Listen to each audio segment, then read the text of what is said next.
Oui. Par exemple, le grand prix, toujours, on le met toujours de côté. Il y a une chose que je...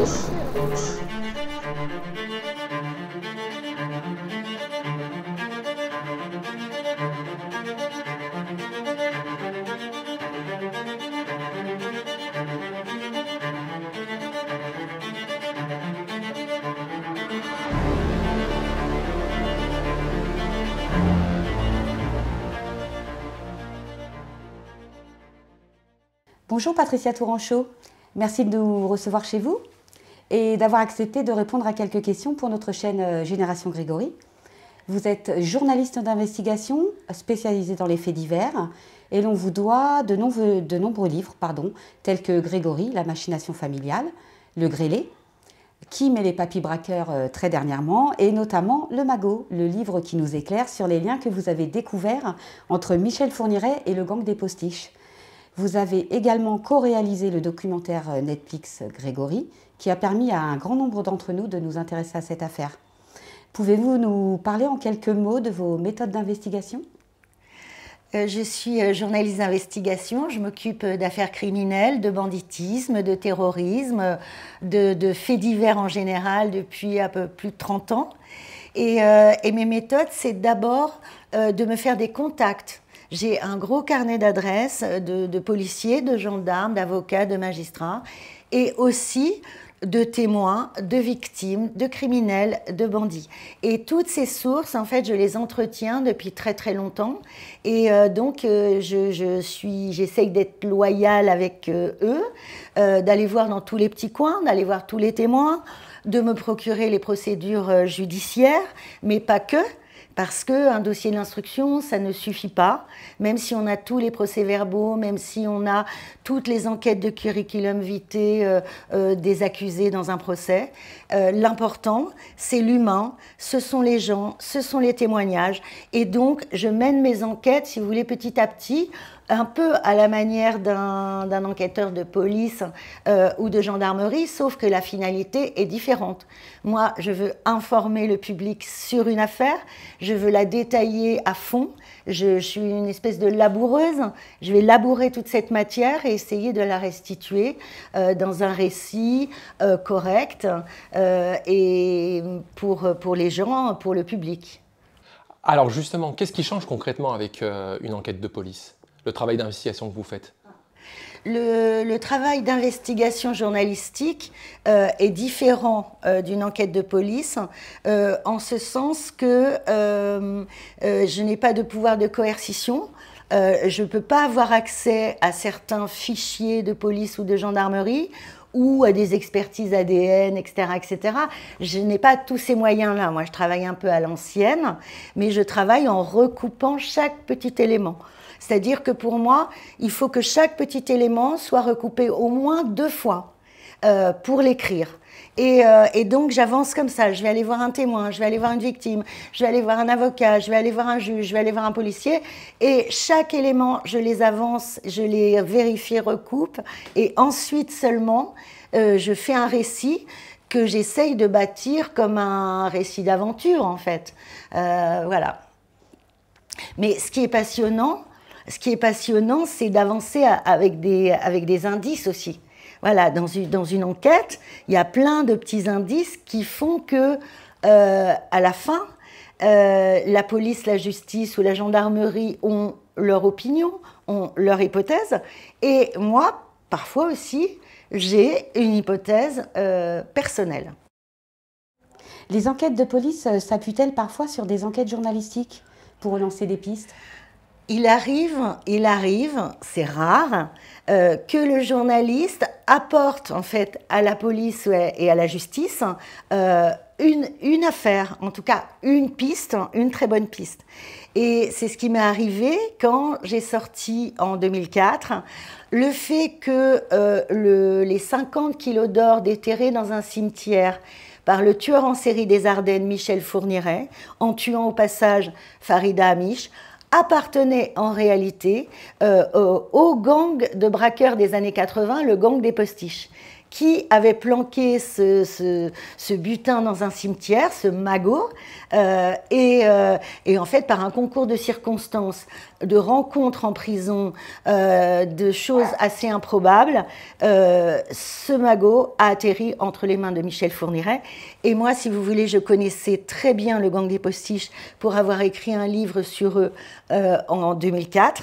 Juste après, j'ai repris mon travail à Libération, où je m'occupais des faits divers sur Michel Fourniret.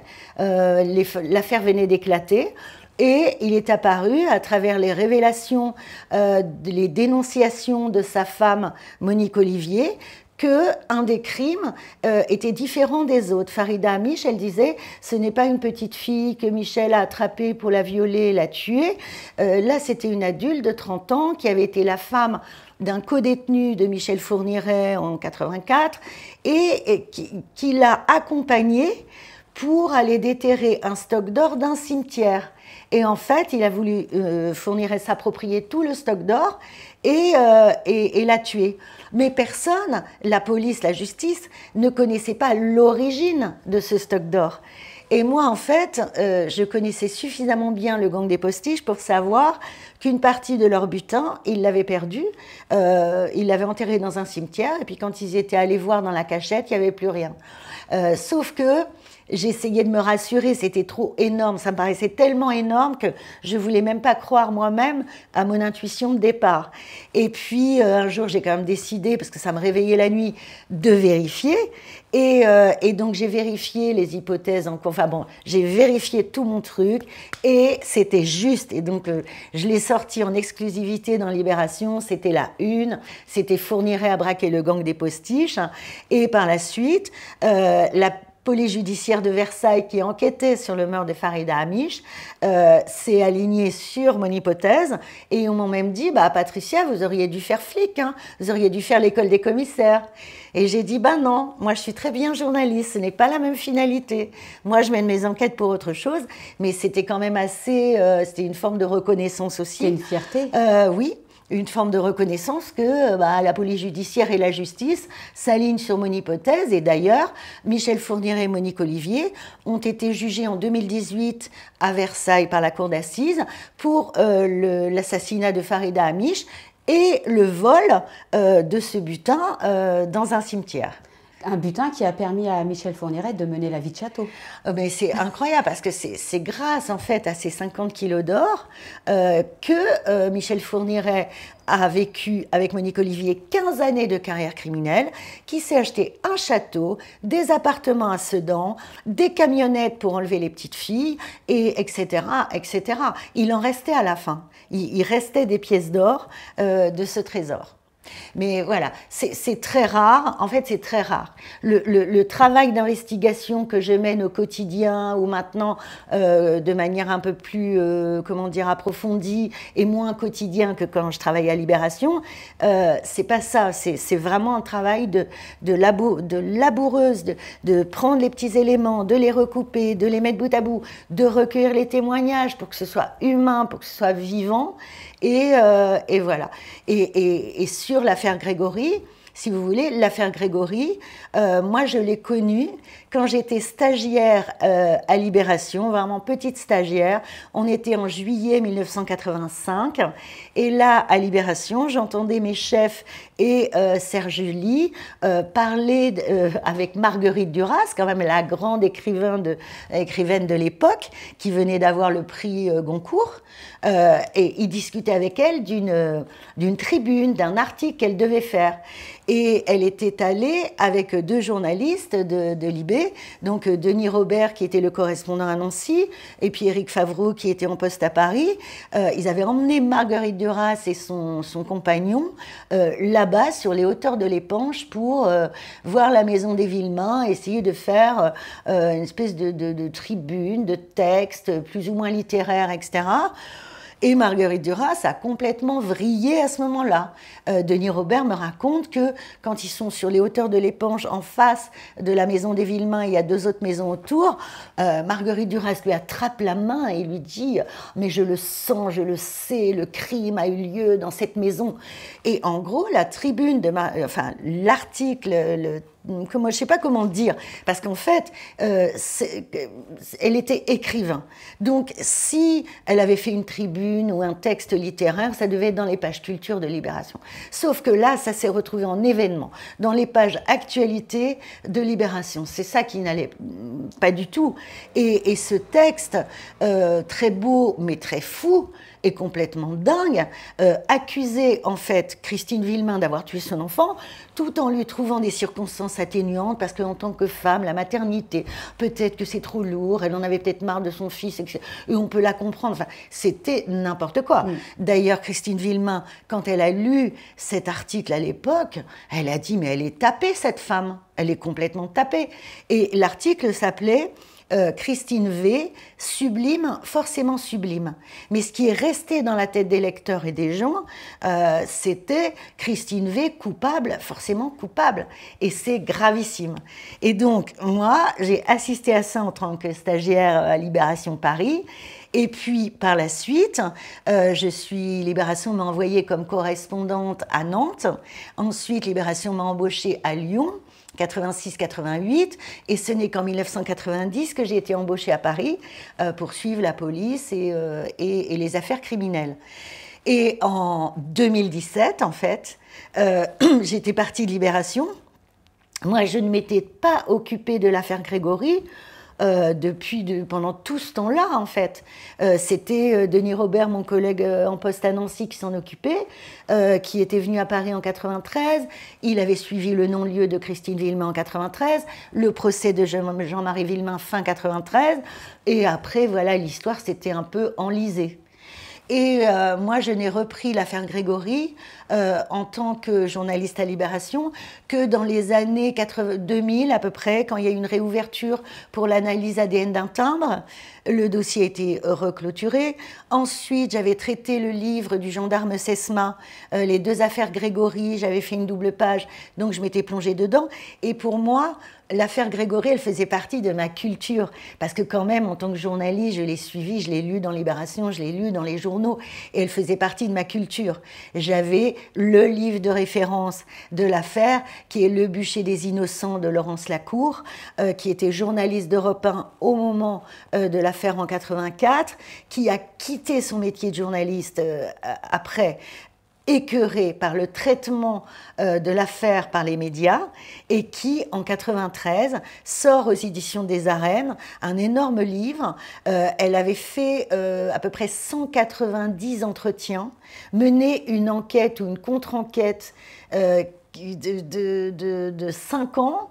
Elle avait fait un travail phénoménal, et donc moi j'avais ce livre que j'avais annoté, que j'avais voilà, et j'avais d'autres livres sur cette affaire. Et du coup, quand l'affaire rebondit en 2017, là, moi je dis au site Les Jours pour lequel je travaillais, je me mets dessus, cette affaire elle est pour moi. Et à partir de là, je me suis replongée dans l'affaire et j'ai refait l'enquête, c'est-à-dire en me procurant la procédure judiciaire de l'époque du juge Lambert, c'est-à-dire au début. Ensuite, la procédure du juge Simon. Je me suis procuré les carnets intimes du juge Simon. Tout ce qui était, comment dire, la suite de l'instruction depuis la réouverture du dossier en 2008. Donc, la justice avait demandé à la gendarmerie de faire un rapport anacrime, c'est-à-dire vraiment de passer à la moulinette toute cette procédure dans les moindres détails dans le logiciel d'analyse criminelle et d'en tirer des tableaux, des schémas de correspondance, les relations, des choses sur la famille, des choses sur les différents témoignages. Voilà, c'est un énorme document. Donc je me procure ce document, et etc. etc. Et voilà, c'est comme ça que j'ai pu traiter à nouveau l'affaire. Alors justement, comment analysez-vous cette époque où le journalisme s'alimentait de gros titres et de rumeurs afin de faire vendre du papier ? À l'époque, dans les années 80, c'est sûr que la presse à scandale marche à fond, il y a les gros titres, ça fait vendre, les télés aussi. À l'époque, il n'y a pas beaucoup de chaînes, hein. On a 3 chaînes, il y a 3 chaînes à l'époque. Il y a Antenne 2, il y a France 3 et il y a TF1. Mais néanmoins, la presse s'est gargarisée de cette affaire Grégory. Hein. Il y a eu un emballement judiciaire et médiatique avec des journalistes qui se comportaient très mal. On a vu des journalistes voler des photos chez les Villemain dans l'album de famille. On a vu des journalistes aller voler la photo de Grégory sur sa tombe au cimetière. On a vu des journalistes monnayer des interviews de Christine et Jean-Marie Villemain et une photo sur la tombe. Quand ils sont arrivés sur la tombe de leur fils, en réalité, il y avait plein de petits jouets, c'était avant Noël, et il y avait plein de jouets, et du coup, ils étaient hyper surpris, et tac, tac, flash, c'est le journaliste, c'est le photographe qui avait apporté les jouets pour faire une mise en scène. Il y a eu des choses franchement dégueulasses qui se sont passées autour de l'affaire Grégory dans ces années-là, et notamment un certain Jean-Michel Bézina, qui était le correspondant permanent de RTL dans la région, dans l'Est, qui était en même temps correspondant avec sa femme de 9 médias nationaux sous des pseudos différents, et ces gens-là faisaient la pluie et le beau temps. Et il se trouve que le couple Bézina, donc qui en fait avait la main mise sur à peu près un tiers des médias, et donc qui avait une force de résonance énorme, ils étaient partis du principe que c'était la mère qui était coupable. Et Jean-Michel Bézina s'était présenté à la gendarmerie d'Épinal le lendemain de la mort de Grégory et attendait le capitaine Sesma. Et le capitaine Sesma lui dit bah, « Écoutez, monsieur, je ne peux rien vous dire, l'enquête ne fait que commencer. Monsieur Bézina, je ne peux rien vous dire pour l'instant. » Et Bézina, du haut de son expérience, etc., de baroudeur et tout, lui avait dit bah, « Écoutez, capitaine, croyez-moi, et je vous parie le champagne, que c'est la mer. Croyez-en, ma vieille expérience, c'est la mer. » Donc ce type-là, dès le début, il est persuadé que c'est la mer. Et donc, il va monter tout un truc avec un de ses amis qui est le commissaire de la PJ de Nancy qui s'occupe des affaires criminelles, Corazzi, avec plus tard l'avocat de Bernard Laroche, Gérard Welzer, tous les trois étant par ailleurs dans la loge du Grand Orient de franc-maçonnerie de Nancy. Les trois vont monter une espèce d'entente, ils vont passer un pacte d'entente où, pour défendre Bernard Laroche, qui avait été inculpé de l'assassinat de Grégory par le juge Lambert et incarcéré, en fait, le 8 novembre 84, c'est-à-dire 3 jours après l'emprisonnement de Bernard Laroche, il y a une réunion de ces trois, hein, de Jean-Michel Bézina, qui est invité par l'avocat Gérard Welzer, et Bézina emmène son ami, le commissaire de la PJ de Nancy, Corazzi. Et Corazzi écrira plus tard dans un livre, il écrit, ce jour-là, les trois décident que les trois ont des intérêts différents. Bézina veut être au plus près de l'information, Welzer veut défendre son client et le sortir de là, et moi, Corazzi, moi, j'espère bien récupérer un jour l'enquête des gendarmes et donc je me tiens au courant. Et il écrit, ces trois-là vont tirer dans la même direction, pour des motifs différents. Et moi, j'ajoute que ces trois-là, ils vont tirer dans la direction de Christine Villemain. Ils vont essayer de tout dégommer, toutes les autres pièces de procédure qui incriminaient Laroche, pour se focaliser sur Christine Villemain. On ressent bien dans le documentaire de Grégory que vous avez co-réalisé sur Netflix, on ressent ce besoin de rétablir l'innocence médiatique de Christine Villemain. C'est quelque chose, en tant que journaliste, qui vous tenait à cœur? Quand on est venu me chercher pour co-réaliser la série Netflix Grégory, sous la houlette de Gilles Marchand, la productrice, Élodie Paula-Carman, lors de la première réunion, le premier atelier d'écriture qu'on avait, on était 5 co-réalisateurs, co-réalisatrices, donc sous la houlette, le principal étant le cinéaste Gilles Marchand, on s'est posé la question, la productrice a dit, il faut savoir pourquoi on fait cette série Grégory. Et moi j'ai dit, on l'a fait pour réhabiliter Christine Villemain on l'a fait pour Christine Villemain, en faveur de l'innocence de Christine Villemain. Et en fait, tout le monde autour de la table, on était 10 ou 12, tout le monde a été d'accord. Parce que moi, j'étais scandalisée, si vous voulez, que cette femme qui a perdu son enfant à 24 ans continue depuis 1984-85, malgré le non-lieu dont elle a bénéficié en 1993 pour absence totale de charge à son encontre. Une première, hein.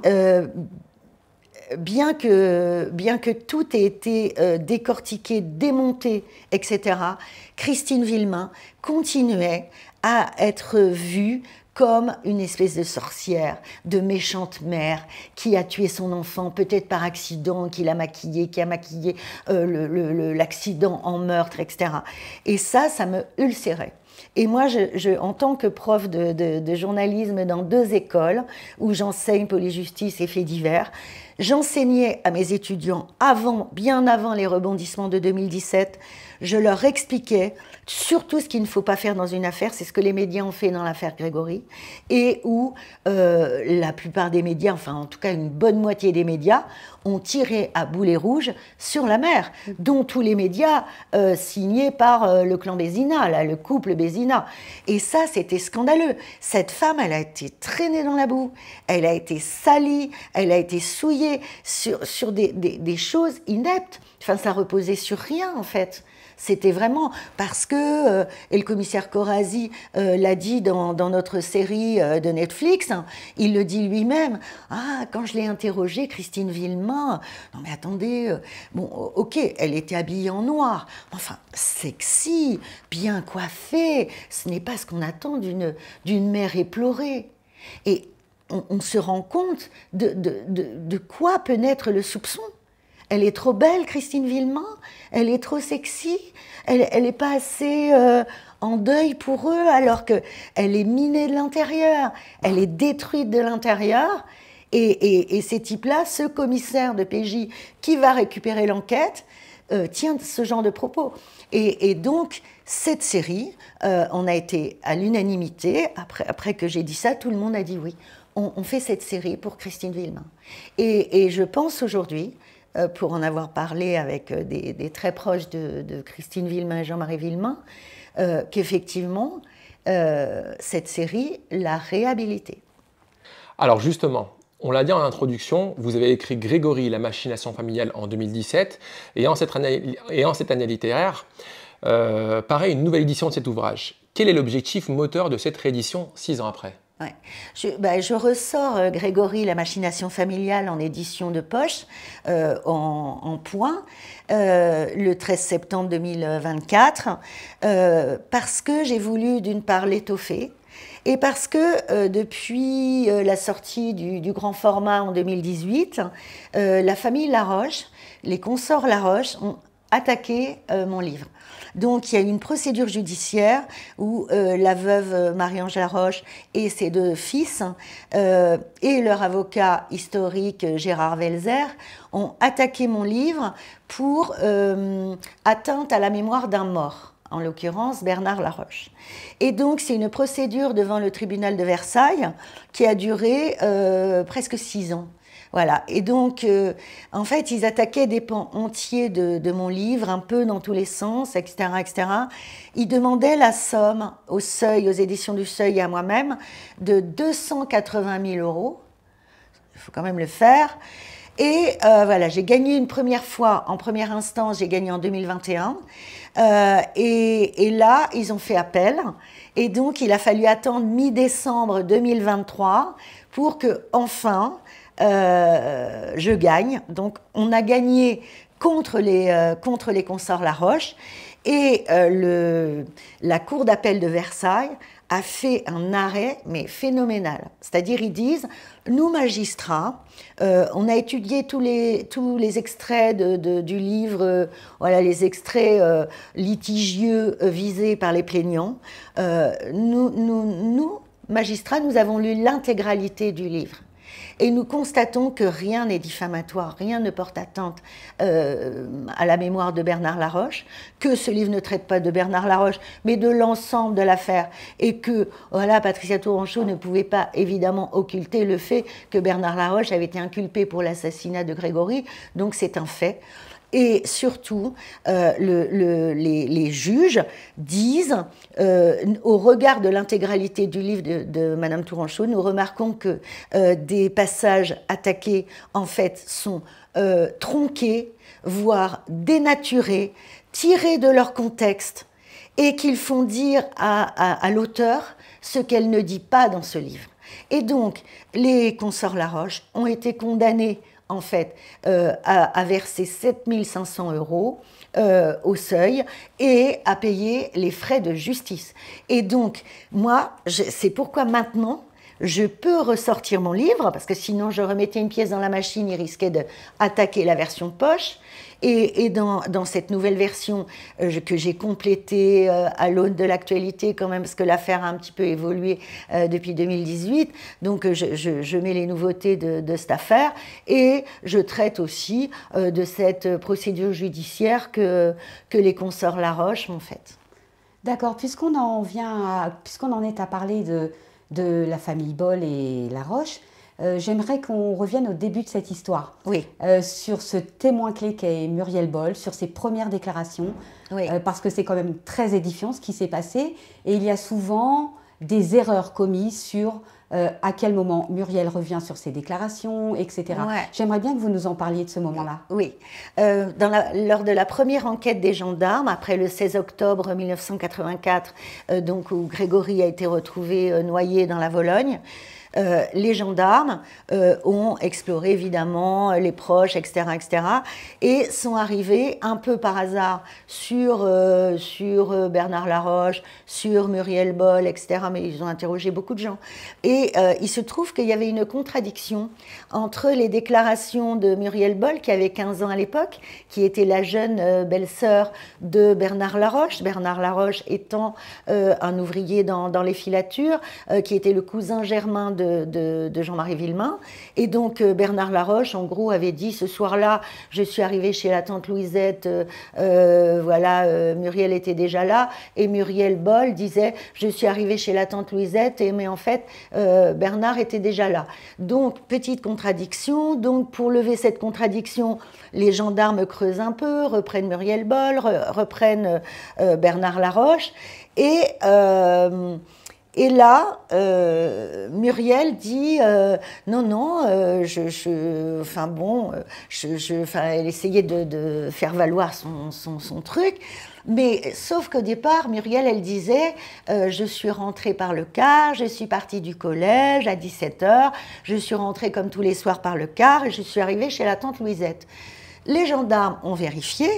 Ils sont allés enquêter auprès des copines d'école de Muriel Boll, qui ont dit ben non, ce soir-là, ce mardi soir 16 octobre, elle n'était pas là, Muriel. Il y a 4 camarades de classe qui disent ça.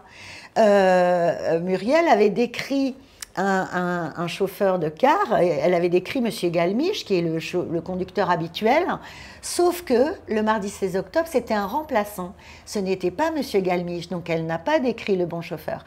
Le chauffeur remplaçant, interrogé par les gendarmes, dit « Non mais je connais parfaitement Muriel Boll, elle est très reconnaissable à sa chevelure rousse, et ce soir-là, elle n'était pas dans le car. » Donc les gendarmes ramènent Muriel Boll, cette fois-ci à la gendarmerie en interrogatoire, et là, la mettent face à ses contradictions. Et lui disent, ben voilà, tu as raconté ça, mais tes copines de classe ne t'ont pas vu. Il y en a même qui t'ont vu monter dans une voiture verte, etc.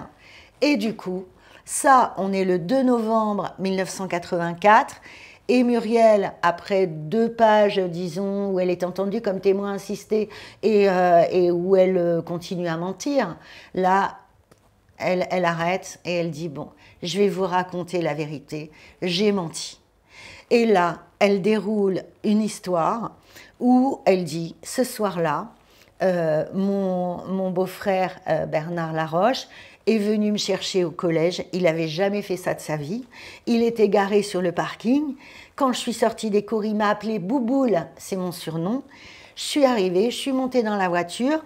Il avait son fils Sébastien derrière, Sébastien ayant 4 ans, et Sébastien souffre d'hydrocéphalie, et donc c'était le jour de la piscine en fait à l'école, et il n'avait pas pu y aller, le petit, donc Bernard Laroche était au volant, il avait son fils, c'est probablement pour ça qu'il avait besoin de Muriel Boll, qui était la nounou de Sébastien, pour l'accompagner.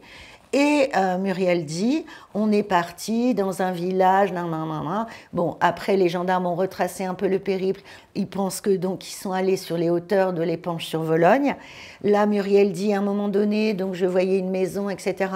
Bernard s'est arrêté. Moi, j'ai gardé Bibiche, Sébastien derrière. Je lui parlais. Et Bernard, il est parti. Et il est revenu avec un petit garçon. Par la main, un petit garçon qui avait un bonnet, qu'il a fait monter à l'arrière avec Bibiche.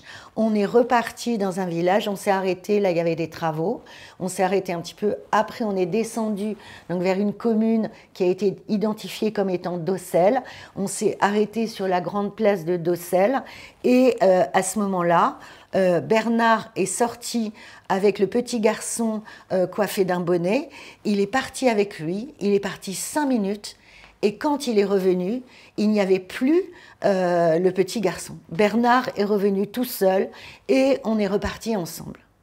Donc, à partir de là, les gendarmes, en fait, appellent le juge Lambert, disent, voilà, Muriel Boll vient de nous faire des aveux circonstanciés.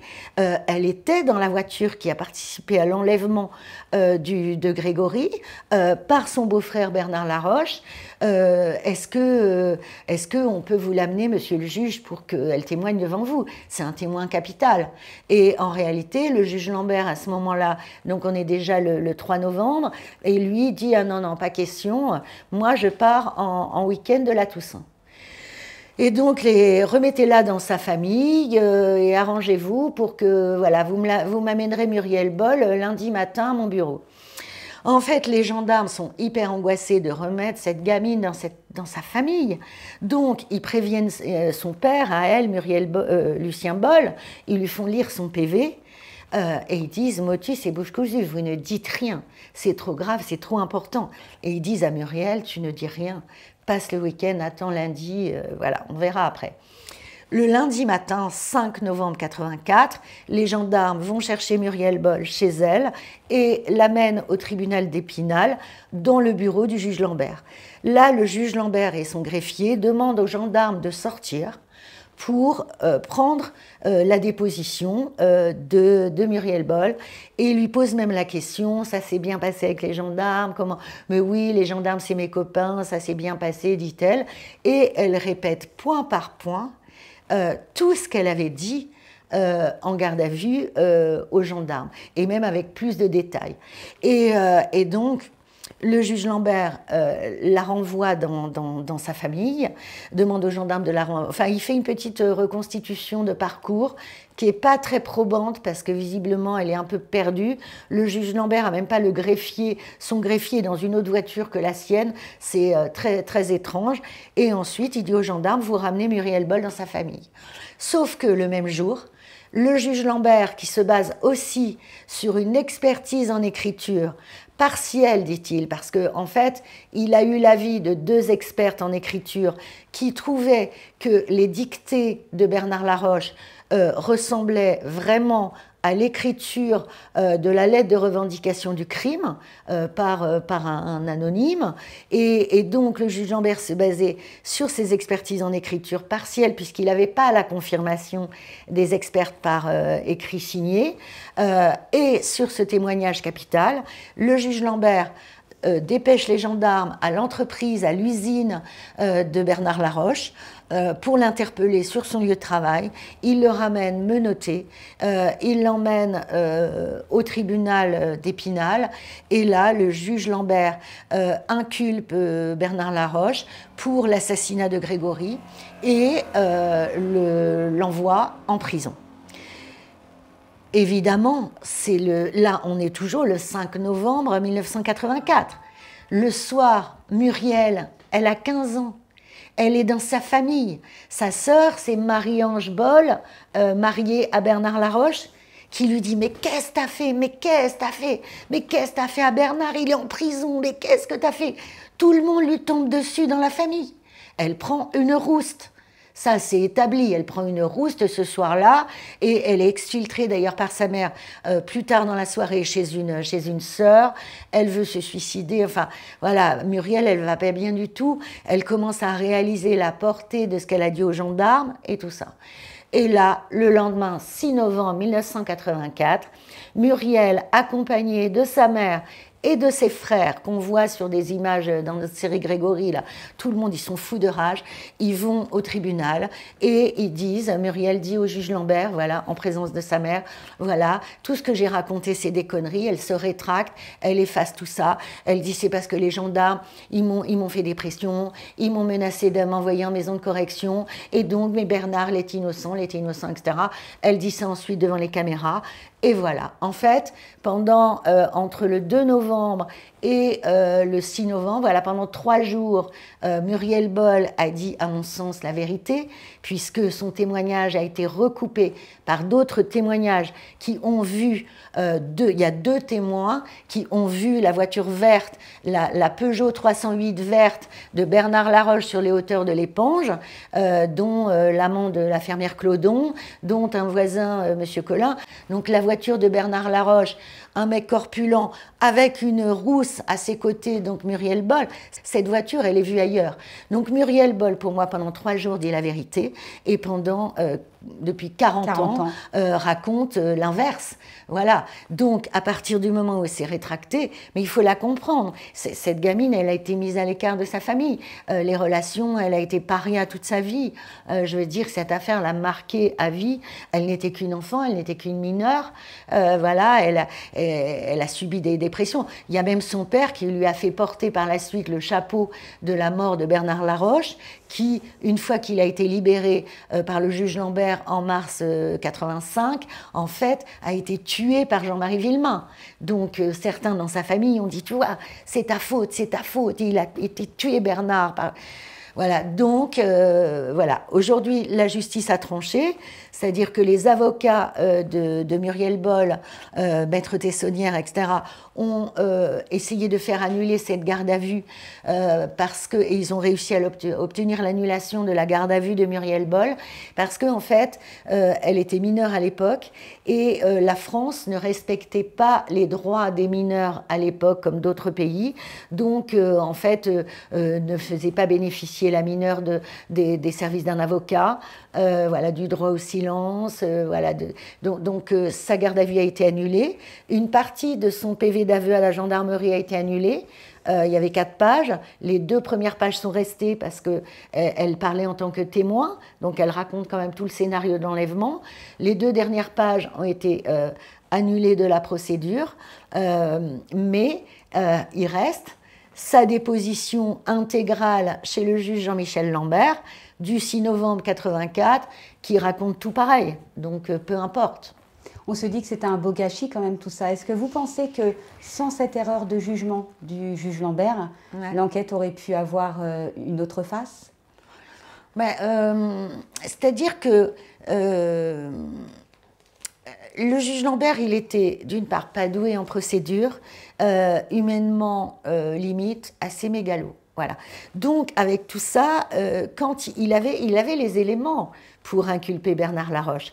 Il avait notamment un foulage sur la lettre de revendication du crime envoyée à Jean-Marie Villemain.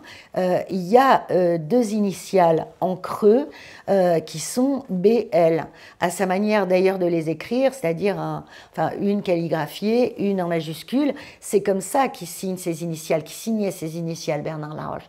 Et ça, par transparence, ça veut dire que vraisemblablement, la lettre de revendication et du crime avait été griffonnée sur un bloc-notes sur lequel il y avait déjà des choses qui avaient été écrites avant.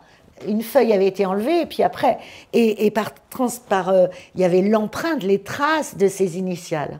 Et ça, c'est une pièce à conviction majeure, mais qui a été maltraitée procéduralement par le juge Lambert.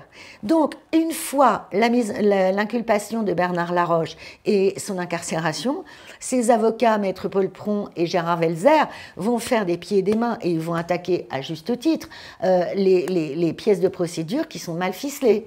Eh ben, ils vont tomber sur pas mal de pièces de procédure qui n'ont pas été faites dans les règles par le juge d'instruction Jean-Michel Lambert. À partir de ce moment-là, en décembre, la Cour d'appel de Nancy annule plein de pièces qui incriminaient Bernard Laroche. Donc, les avocats de Laroche lui disent bah, « Écoutez, monsieur le juge, ok, il ne vous reste plus grand-chose contre notre client, alors maintenant vous allez le libérer. » Eh bien voilà, c'est ce que fait en février 85 Jean-Michel Lambert. Il remet en liberté, tout en le laissant inculpé, hein, mais il remet en liberté Bernard Laroche. À ce moment-là, il dessaisit les gendarmes de l'enquête, il saisit à la place la police judiciaire de Nancy et notamment le commissaire de la crime Corazzi. Et à partir de ce moment-là, l'enquête bifurque totalement et à fond sur la mer. À partir des témoignages de filles de la poste qu'il avait vu, soi-disant Christine, habillée comme ci, comme ça, poster un truc bizarre à la poste de l'Éponge, donc est-ce que ce serait pas la lettre de revendication de l'assassinat de son fils? Non, non, non. Il a été échafaudé tout un tas de trucs.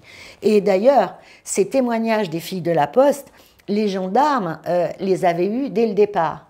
Et ils avaient vérifié auprès de Christine Villemain que effectivement elle était à la poste, mais ce n'était pas le 16 octobre, c'était le 15 octobre. Et qu'est-ce qu'elle faisait à la poste de l'Éponge, Christine Villemain?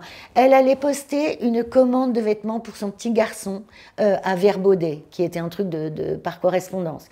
Ils avaient vérifié à Verbaudet qu'effectivement ils avaient bien reçu une commande de vêtements à renvoyer à Christine Villemain. Et aussi, les gendarmes avaient déjà vérifié que la tenue vestimentaire décrite par les filles de la poste, les 4 témoins, ça, c'est pas la tenue qu'elle portait le jour de la disparition de Grégory, c'est la tenue qu'elle portait le 15 octobre, c'est-à-dire la veille. Donc, c'était déjà plié, mais le juge Lambert, avec la PJ de Nancy, commissaire Corazzi, hop, ils sont à fond, ils ressortent les témoignages des filles de la poste, et ceci et cela, et ils établissent soi-disant que le lieu où Grégory aurait été jeté à l'eau, ce ne serait pas à Docelles, à tel endroit, mais ce serait plus haut, etc.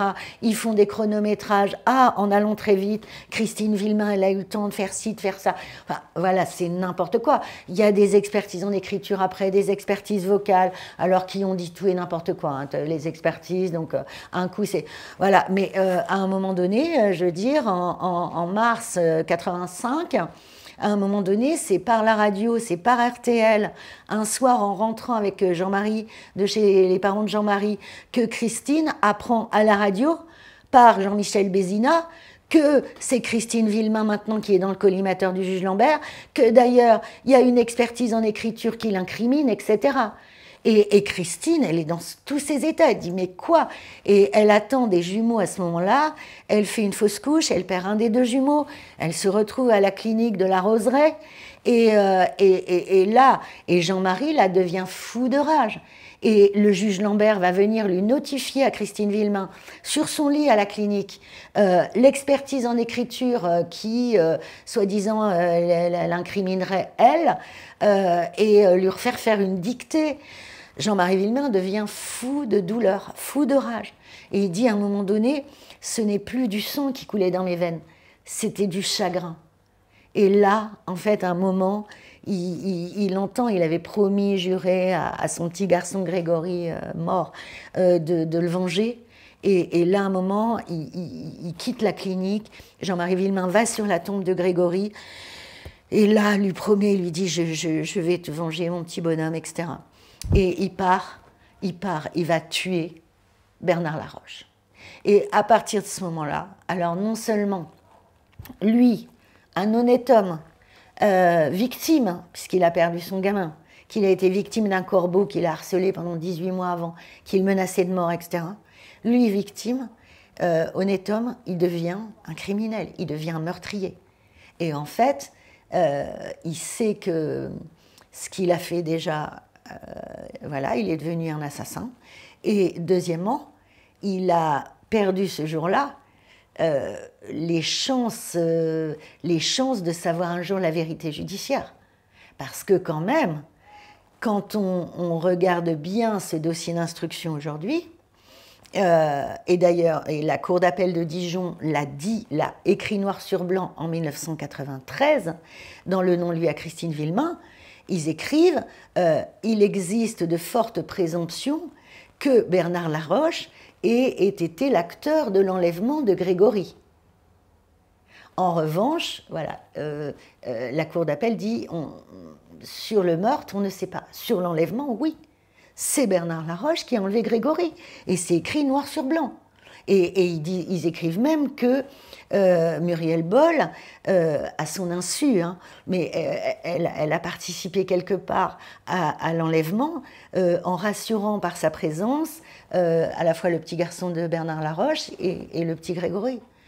Voilà. Et ça, c'est le scénario quand même, le scénario de l'enlèvement. Dans cette affaire, il n'y a plus tellement de mystère. Mais comme Jean-Marie Villemain a tué Bernard Laroche, du coup, quand quelqu'un est décédé dans une procédure judiciaire, il y a extinction des poursuites judiciaires contre lui. Donc, en fait, le juge Lambert, Bernard Laroche, il est mort, inculpé toujours de l'assassinat de Grégory. Sauf que le juge Lambert a été obligé de lui délivrer un non-lieu par la suite, de par son décès. Extinction des poursuites judiciaires en raison du décès de Bernard Laroche. Voilà, donc c'est plié. Donc maintenant la justice, elle cherche quoi? Elle cherche des complices éventuels. Et c'est ce que la justice a fait entre, disons, dans les années 2010. Hein, pour arriver en 2017, en fait, la justice a décidé de chercher s'il n'y avait pas quand même une association de malfaiteurs, s'il n'y a pas des gens qui étaient dans le coup avec Bernard Laroche. Il avait un confident, c'était Michel Villemain, le frère de Jean-Marie, un frère qui était un peu colérique, qui avait des soucis de très grosse colère, et aussi, il était un peu analphabète, un peu jaloux aussi de Jean-Marie, de sa situation, et confident de Bernard Laroche. Et je veux dire, le 16 octobre 84, ils ont passé pas mal de temps ensemble, Michel Villemain et Bernard Laroche. Alors justement, pour en revenir au crime, très rapidement, un flacon d'insuline et une seringue dans son emballage ont été retrouvés à une centaine de mètres de la supposée mise à l'eau de l'enfant. Quels sont les éléments qui permettent de considérer que l'insuline pourrait avoir un lien avec le crime? Alors, quelques jours après la disparition de Grégory, un garde champêtre a trouvé dans un buisson pas très loin du lieu d'immersion de Grégory un flacon d'insuline, une piqûre et un emballage. Et ça, c'est de l'insuline. Il faut savoir que dans la famille Boll, Jeannine Boll, qui était la mère de Marie-Ange, de Muriel et de 10 autres enfants, elle était diabétique et soignée à l'insuline. Et donc, l'hypothèse des enquêteurs, c'est que Grégory a pu être neutralisé avec une piqûre d'insuline et puis jeté à l'eau.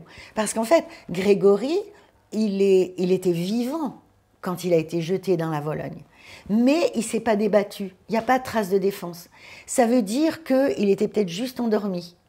Et il a pu être plongé dans le coma ou endormi par ce type de produit.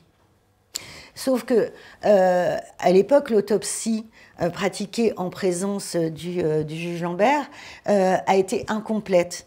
Le juge Lambert n'a pas demandé d'expertise toxicologique qui aurait permis de savoir si un produit avait été injecté à Grégory. Le juge Lambert n'a pas demandé non plus l'expertise de l'eau des poumons. Il y avait un peu d'eau dans les poumons de Grégory, et qui aurait pu permettre à l'époque de vérifier, de comparer l'eau dans les poumons de Grégory avec l'eau de la Vologne. Ça aurait été très intéressant. Pourquoi? Parce que après les pires rumeurs qui ont circulé, genre non mais Christine Villemain avait un amant, elle a dû oublier Grégory qui prenait son bain, il a dû se noyer dans son bain, du coup elle l'a rhabillé, elle a maquillé cet accident domestique en meurtre, en allant le jeter dans la Vologne. Bah, on aurait su si c'était de l'eau du robinet ou de l'eau de la Vologne. En fait, voilà, l'autopsie a été mal faite. L'enquête a été mal faite. À l'époque, la notion de scène de crime à préserver des indices n'existe pas. On est en 1984. Donc, tout le monde a piétiné la scène de crime. Beaucoup de gens ont touché l'anorak de Grégory, le bonnet de Grégory, les cordelettes, les vêtements. Tout ça a été touché par tout le monde. Les pompiers, les médecins, même là, on a retrouvé de l'ADN il n'y a pas longtemps du capitaine Sesma sur l'anorak de Grégory. Donc, c'est extrêmement compliqué. L'autopsie est mal faite. C'est assez scandaleux. Tout le monde a touché les lettres de revendication du Corbeau et tout et tout. C'est vachement compliqué. Mais du coup, la justice, quand même, a essayé de reprendre tous ces objets placés sous scellés, parfois en mauvais état aujourd'hui, parce qu'ils ont été analysés, réanalysés et tout. Ils ont essayé de lister, en fait, toutes les personnes qui avaient pu intervenir au tribunal, chez les pompiers, les secours, les médecins, etc., de prélever leur ADN pour les désincriminer, c'est-à-dire les mettre dans une base et désincriminer, c'est-à-dire si jamais on trouve l'ADN du capitaine Sesma sur les vêtements, ben voilà, c'est pas lui. Mais ils ont essayé de faire ça avec tout le monde, mais c'est très très compliqué. Donc aujourd'hui, à ce jour, il reste encore 9 ADN inconnus, 9 ADN inconnus, dont 2 féminins, qui sont encore en cours d'exploitation. Mais, par exemple, un Bernard Laroche, il apparaît nulle part, son ADN n'apparaît nulle part. Voilà, c'est étonnant. Les Jacob, Jacqueline et Marcel Jacob, qui ont été suspectés en 2017 par la justice, pour l'instant, il n'y a pas leur ADN. Par contre, celui de Michel Villemain, c'est pas complètement exclu. Voilà, c'est donc la justice continue à explorer ça. Mais ce qui est bizarre, et il y a un laboratoire qui le met dans la procédure Bionis, je crois, à Lyon, qui dit est-ce que, par exemple, Christine et Jean-Marie Villemain, ou la nounou, qui ont habillé l'enfant ce jour-là, pourquoi leur ADN n'apparaît pas sur les vêtements de Grégory ? Et donc, voilà. Alors, ils n'ont peut-être pas été les derniers à toucher l'enfant. Voilà. Ou les derniers qui ont touché l'enfant, c'est ça qu'on aimerait bien savoir. Retrouver leurs traces sur les nœuds, sur les cordes, sur le bonnet. Il y a un ADN intéressant en haut de l'anorak, au niveau du menton de Grégory, qui n'est toujours pas identifié. Mais pour l'instant, ces ADN... Il y en a un autre qui est sur le timbre de la lettre de revendication du crime. Il y en a un autre qui est sur l'enveloppe, mais à l'endroit de la pliure avec la colle. C'est des endroits, c'est des pièces à conviction, là, très, très intéressantes. C'est pas un ADN retrouvé voilà, sur le bonnet. Là, c'est des endroits où le corbeau maléfique qui en voulait à la famille Villemain, à Christine et Jean-Marie, il a pu laisser un truc. Mais pour l'instant, ça ne donne rien. Et comparé aux suspects actuels, aux Ginette Villemain, la femme de Michel Villemain, Bernard Laroche, Marcel et Jacqueline Jacob, etc., etc., pour l'instant, ça ne matche pas avec ces noms-là. Le père de Grégory, Jean-Marie Villemain, il a toujours enquêté sur cette affaire.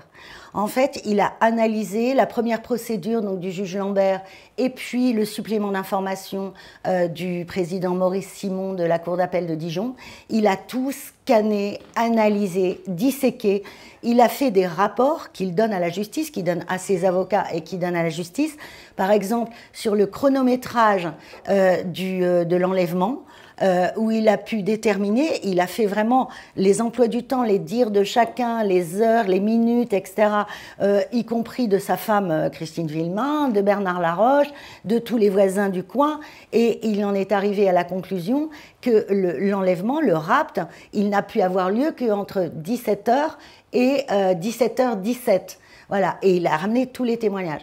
Et aussi, il a enregistré une conversation téléphonique avec l'infirmière de Janine Boll, Jacqueline Golbin, qui faisait les piqûres d'insuline à Janine Boll diabétique et qui avait recueilli les confidences de Muriel sur la tombe de sa mère le 31 décembre 1989.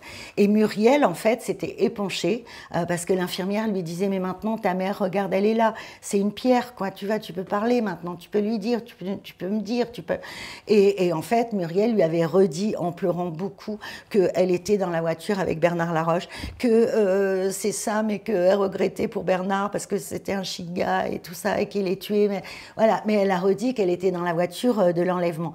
Et en fait, Jean-Marie Villemain a enregistré 20 minutes de conversation téléphonique où l'infirmière raconte tout ça.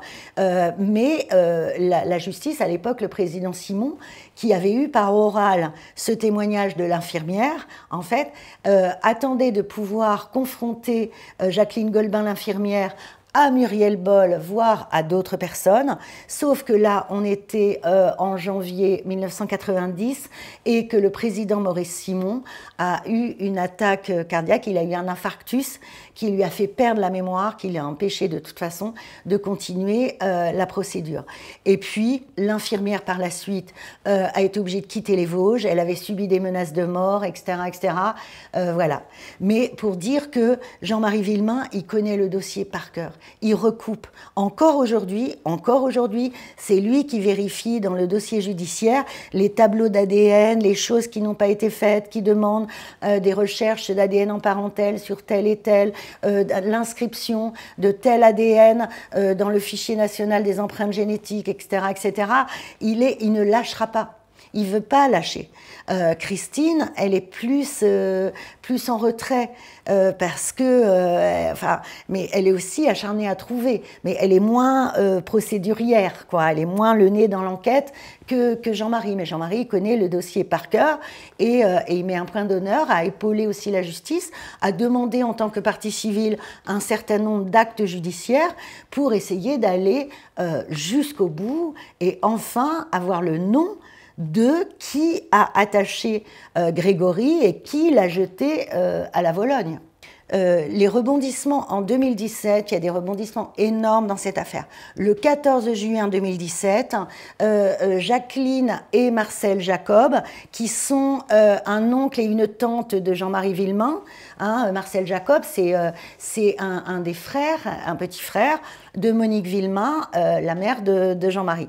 Et donc, ces deux personnes, Jacqueline Thuriot et Marcel Jacob, sont interpellées dans leur maison violette, là, sur les hauteurs de Aumonzey, où habitaient aussi Monique et Albert Villemain, en contrebas de ce village. Et ils sont interpellés par les gendarmes parce qu'il y a un certain nombre d'éléments d'analyse criminelle qui démontrent qu'ils sont peut-être les corbeaux. Il y a une expertise en écriture d'une experte agréée auprès de la Cour de cassation qui s'appelle Christine Navarro, qui démontre que deux courriers du corbeau, je vous ferai la peau à la famille Villemain, qui a été glissé sous les volets de Christine et Jean-Marie, plus un autre courrier à Albert et Monique Villemain, ont pu être écrits par Jacqueline Jacob, et un troisième, où c'est un peu incertain, mais aussi, voilà, ça fait partie, disons que 3 courriers envoyés à peu près en avril 1983, soit à Christine et Jean-Marie Villemain, soit à ses parents à lui, ont pu être écrits par Jacqueline Jacob. Et le corbeau, mais pas la lettre de revendication du crime. Ça, elle est exclue, ce n'est pas elle qui a dû écrire cette lettre. L'expert, il y a eu aussi des expertises vocales hein, enregistrées par le corbeau, mais surtout le fait que le corbeau était souvent à 2 voix. C'était un corbeau à 2 têtes. En fait, il y avait une voix rauque de mâle, et puis il y avait une voix plus aiguë, féminine, qui faisait des canulars. Et la justice et la gendarmerie, la section de recherche de gendarmerie de Dijon, et donc la chambre de l'instruction de Dijon qui continue ces investigations-là, arrivent à la conclusion, et le procureur général Bosc de Dijon l'a exprimé en conférence de presse en juin 2017, en fait, les deux ont pu jouer le corbeau. C'est-à-dire, lui, au téléphone, Marcel Jacob, proférant des menaces à Albert Villemain, etc., etc., et elle, en contrepoint, téléphonant pour envoyer, par exemple, un corbillard, enfin, les pompes funèbres, en disant « Albert s'est accroché, voilà, il s'est pendu, il faut envoyer le corbillard ». Et en fait, le corbeau qui avait déjà passé 27 appels ce jour-là, donc la voix rauque d'homme, rappelait en disant « Ah, le corbillard est arrivé. Ah, tu l'as eu, Albert, ta surprise. Tu l'as eu, ta surprise. » Mais voilà, c'était un homme et une femme. Et les enquêtes des gendarmes et de la police ont montré aussi que pour vérifier que le corbillard était bien... pour vérifier, en fait, ce qui se passait, il fallait habiter sur les hauteurs de Monzay. Ces gens, les corbeaux, ils voyaient ce qui se passait où ils étaient renseignés, peut-être par Michel qui habitait à côté et Ginette, hein, mais ils étaétaient renseignés sur les faits et gestes de Albert et Monique Villemain. Et le corbeau, il jouissait en fait de ses mauvais coups en voyant, il jubilait en fait, il voit le corbillard arriver et tout de suite il appelle Albert Villemain. Ah ah, tu l'as eu ta surprise. Donc là, en 2017, la justice dit, voilà, Marcel et Jacqueline Jacob sont probablement les corbeaux à deux têtes. Et donc à ce moment-là, ils ont été mis en examen pour... enlèvement, séquestration, suivi de mort. Voilà, ils ont été mis en examen pour enlèvement et séquestration suivi de mort. Voilà, on ne sait pas s'ils sont directement liés à l'assassinat, mais en tout cas à tout ça. Le problème, enfin, il y a aussi, l'enquête a démontré, l'analyse criminelle et tout ça, qu'il peut y avoir un mobile du côté de Marcel et Jacqueline Jacob, parce qu'il y a une haine viscérale de Jean-Marie Villemain et surtout de ce qu'il est devenu, de sa promotion à 21 ans comme contremaître, alors que tous les autres ils sont restés ouvriers de base dans les filatures. Et ça vaut pour Bernard Laroche, qui a mis 6 ans à devenir contremaître, et il n'est devenu contremaître que un mois avant l'assassinat de Grégory. Donc dans cette famille, il y a un ressentiment. Et les gendarmes ont mis en exergue le fait que, par exemple, au Réveillon 1982, il y a eu une altercation entre Marcel Jacqueline Jacob et Jean-Marie Villemain. Qui essayait en fait d'apaiser les choses parce que Marcel Jacob se plaignait d'un frère de Jean-Marie qui avait fait un tête-à-queue, je sais pas quoi, sur la route. Et en fait, Jean-Marie Villemain s'est interposé, il a voulu apaiser les choses, il a tendu la main à Marcel Jacob qui a refusé de lui serrer la main et qui lui a dit « Mais non, mais je serrerai jamais à la main à un chef. Tu n'es qu'un rampant qui n'a pas de poils sur la poitrine. » Genre, voilà, Et il a voulu lui cracher au visage. Jacqueline Jacob, plutôt que de calmer le jeu, elle a traité Jean-Marie Villemain de raclure. Ensuite, Marcel Jacob a essayé d'aller chercher une matraque dans son coffre. Puis finalement, Jean-Marie Villemain a réussi à apaiser les choses, mais avec difficulté. Et donc, il y a une haine, il y a un ressentiment, etc. Et les Jacob n'ont jamais supporté, en fait. Et ce qu'il faut comprendre aussi, c'est que Marcel Jacob et Jacqueline habitent sur les hauteurs de Monzay, à peu près à 800 mètres à vol d'oiseau au-dessus de la maison de Albert et Monique Villemain, et qu'ils n'habitent pas loin de la maison de Bernard Laroche et Marie-Ange. Voilà, ils sont à côté, ils jouent aux cartes ensemble, ils se voient, ils font partie, ils se confient des choses aussi. C'est important. Donc la justice pense que là, il y a une association de malfaiteurs, qu'il y a un petit clan d'exclus dans la famille qui, un jour, a décidé de faire du mal au chef. Et pour faire du mal au chef, Jean-Marie Villemain, de s'en prendre à son enfant. Et d'ailleurs, le dernier rappel du corbeau, très long, à Jean-Marie Villemain un dimanche soir, alors qu'il est au travail, qui s'est mis sur liste rouge parce qu'il était harcelé par les appels, et donc il s'est mis sur liste rouge. Le Corbeau appelle Jean-Marie Villemain en avril 83, et il discute pendant 20 minutes avec lui. Jean-Marie Villemain essaye de comprendre. Il lui dit « Mais pourquoi tu t'en prends à moi? Pourquoi tu t'en prends toujours à moi ?» Et l'autre lui dit « Parce que je supporte pas les chefs. » Et après, Jean-Marie il trouve quand même que le Corbeau est très au courant des noms de ses collègues de travail, l'entreprise Autocoussin, et donc il lui pose des questions, et Jean-Marie Villemain, déjà à l'époque, suspecte des gens et a une liste de suspects. Et là, à un moment donné, il dit, voilà, écoute, je vais te soumettre des noms. Si tu es une de ces 5 personnes, tu me promets que tu me diras oui. Et l'autre lui dit, ben, parle toujours, cause toujours. Et donc, parmi ces noms, en fait, Jean-Marie Villemain cite au Corbeau, il lui dit, est-ce que t'es Roger Jaquel? Est-ce que t'es Marcel Jacob? Est-ce que t'es... Voilà. Il cite 5 noms. Et en fait, à la fin, le Corbeau lui dit, ouais, je suis un des 5, mais je te dirai pas lequel je suis.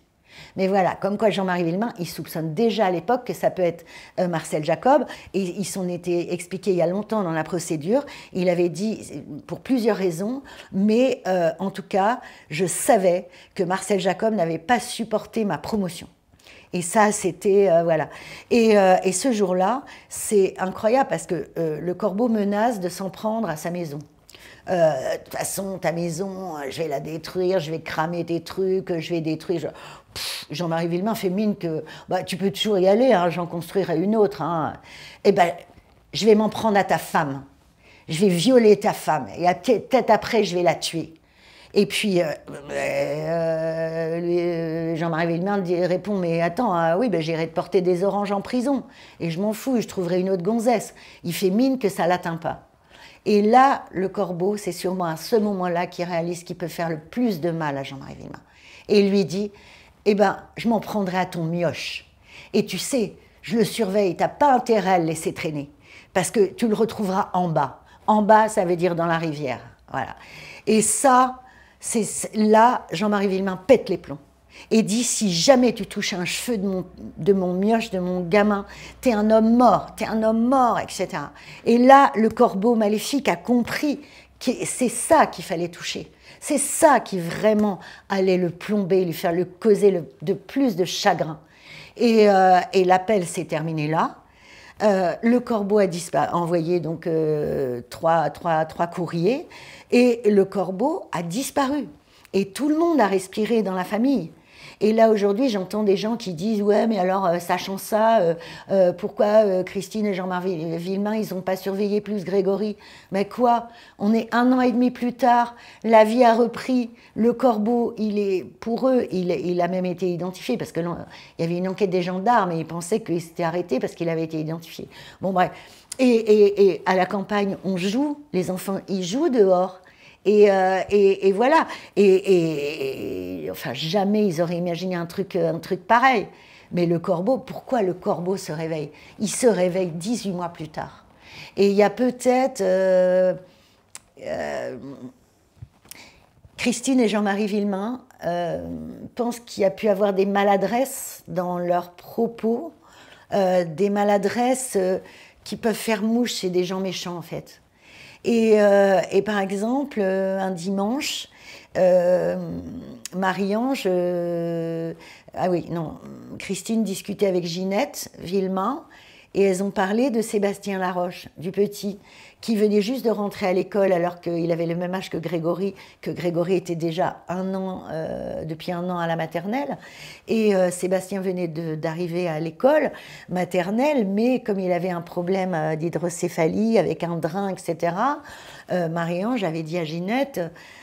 Il faudrait que la maîtresse fasse attention dans la cour, etc., que les enfants ne le bousculent pas, le tapent pas et tout. Et Christine avait dit, non mais attends, dans ce cas-là, si les enfants ne peuvent plus jouer à l'école, enfin, qu'elle le change d'école. Et ça a pu être répété et mal interprété. Parce que Bernard Laroche et Marie-Ange, enfin surtout Bernard, il a jamais supporté qu'on parle du handicap de son fils. Et d'ailleurs, quand il est sorti de prison, il a dit: ce qui m'a fait le plus de mal, c'est qu'on parle du handicap de Sébastien. Et en fait, ça a pu réveiller des choses. Et après, il y a le fait que Christine Jean-Marie Villemain, et Jean-Marie Villemain le dit et le regrette énormément, il flambait un peu, il étalait un peu ses richesses. Et donc déjà, les autres étaient énervés par sa situation sociale.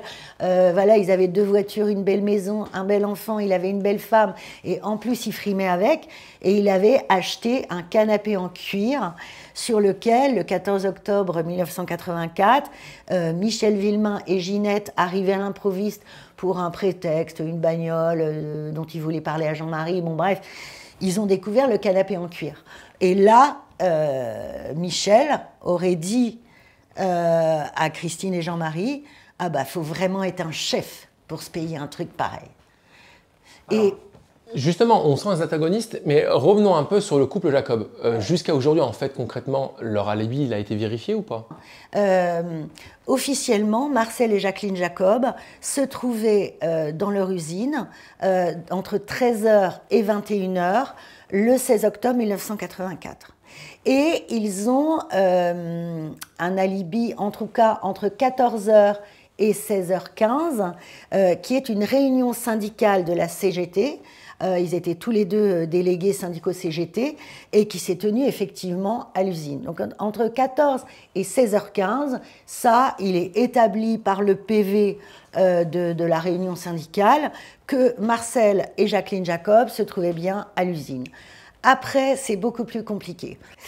Dans la première enquête des gendarmes, il y a un tableau qui dit vérifier auprès de l'employeur, donc pièce numéro 11039 50, brigade territoriale de Bruyères.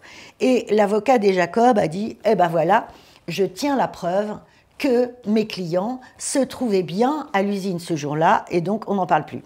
Sauf que les parties civiles, Christine et Jean-Marie Villemain et leurs avocats, ils ont remarqué que le numéro de la pièce de procédure, elle correspond au procès-verbal d'audition de Marcel Jacob du 22 novembre 1984 et non pas à celui d'un de ses employeurs. En fait, c'est comme si c'était une vérification sans autre interrogatoire que celui de Marcel Jacob.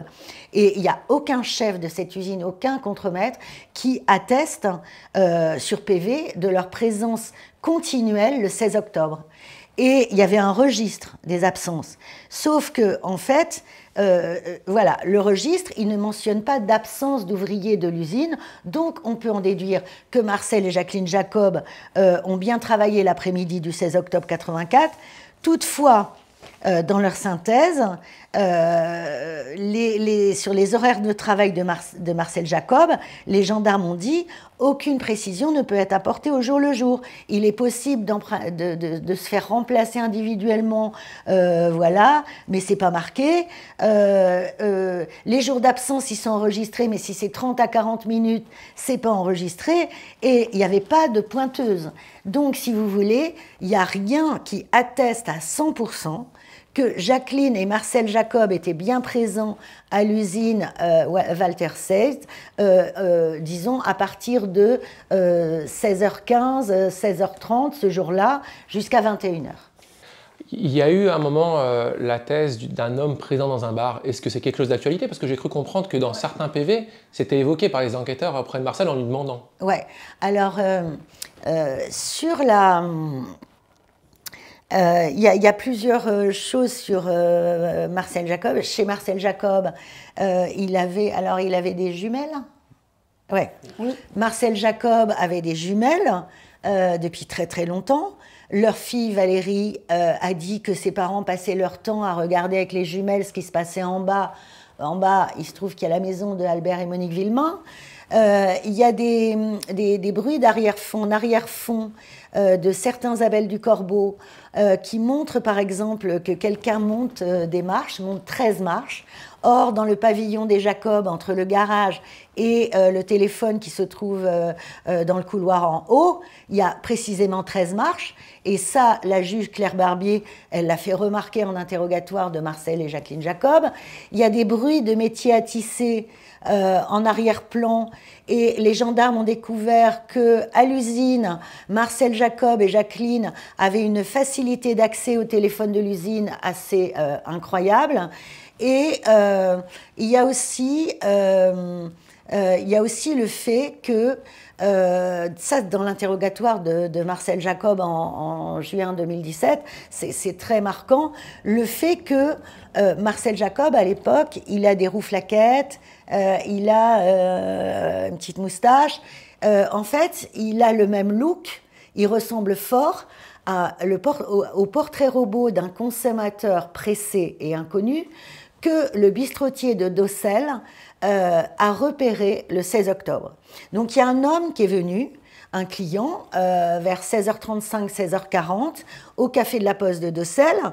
L'homme, rouflaquette, machin, etc., commande une bière, paye tout de suite, regarde sa montre, regarde la pendule, pressé, il sort.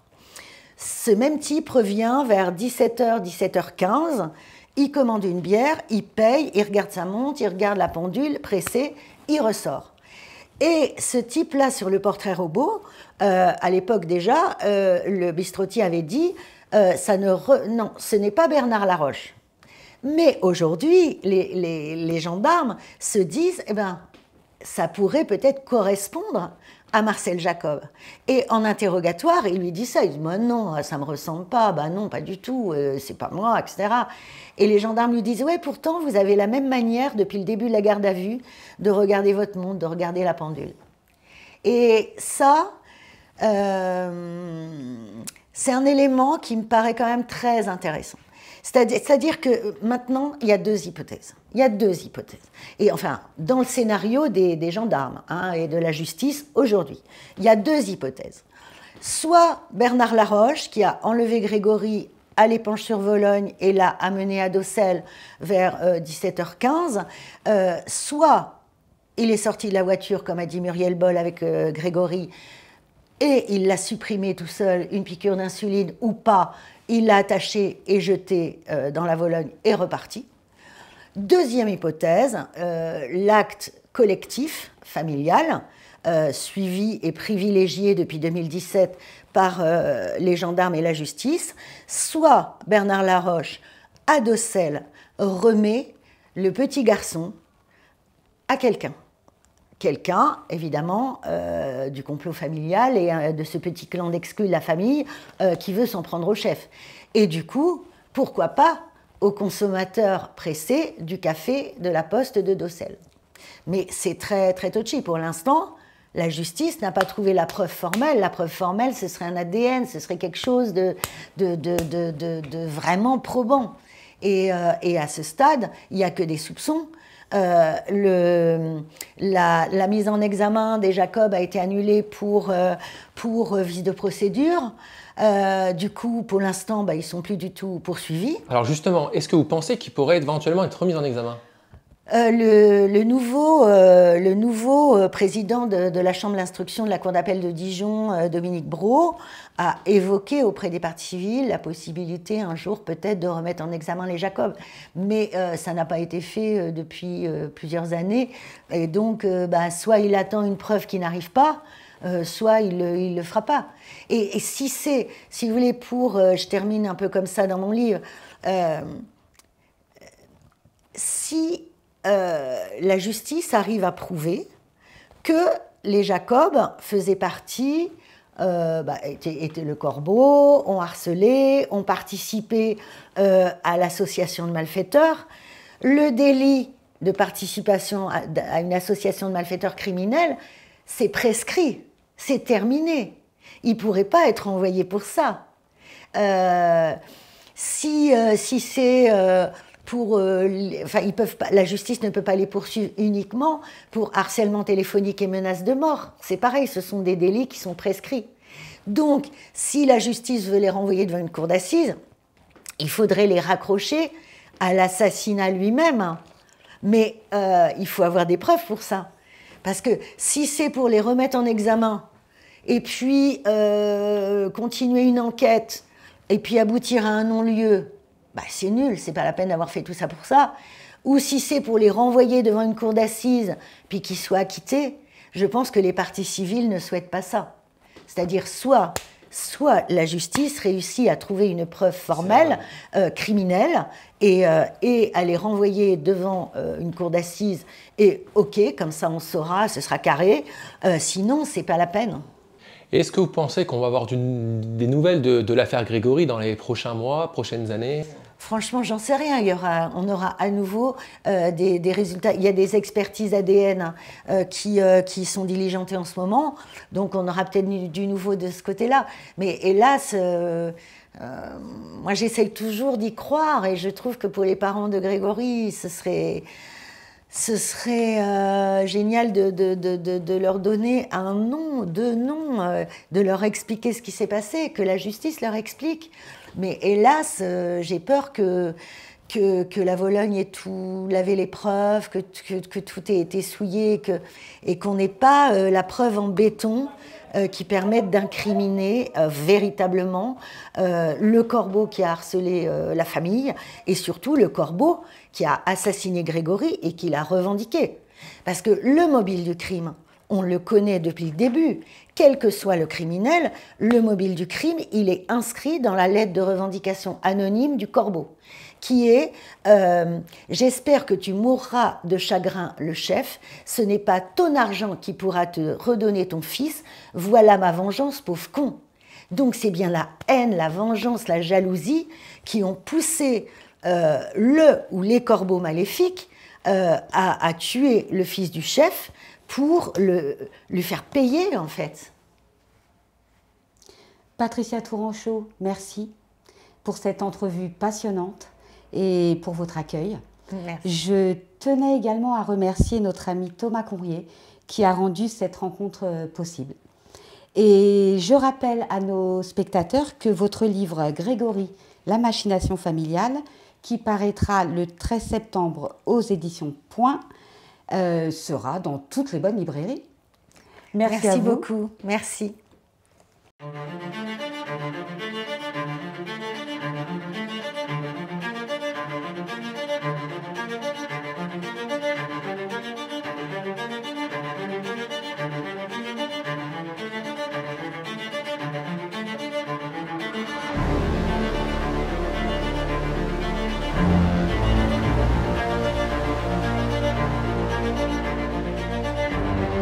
À part donc le corps, toujours, on met toujours de côté.